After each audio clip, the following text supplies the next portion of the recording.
Money is everything in life, luxury is everything in life, એવું આપણે માની બેઠા છે ને જીવનમાં ઘણી સારી વસ્તુઓ ચૂકી જઈએ છીએ, ઘણો સારો આનંદ ચૂકી જઈએ છીએ.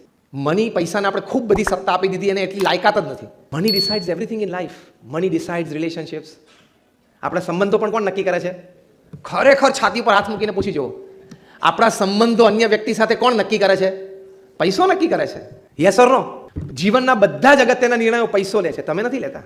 બહુ શાંતિથી આ સ્ટેટમેન્ટનું ઘરે જઈને વિચાર કરજો. તો કહેવાની વાત એ છે કે if money can give you 100 things that can make you happy, there are 1000 things that money cannot buy and you still are happy with it. શાંતિથી ઘરે જઈને લિસ્ટ બનાવજો કે પૈસાથી ખરીદાતી વસ્તુને હું સુખી થઉં, અને સેકન્ડ લિસ્ટ પૈસો જેને ખરીદી નથી શકતું એવું એક લિસ્ટ જેનાથી હું વધારે સુખી થઉં. તમને સારો ફ્લેટ, ગાડી, કપડાં, બ્રાન્ડેડ જ્વેલરી બધું જ પૈસો આપી શકશે, પણ સંબંધો, પ્રેમ, વિશ્વાસ, લાગણી, ભાવનાઓ, સમય, સ્વાસ્થ્ય, આ બધું પૈસો નહીં આપી શકે.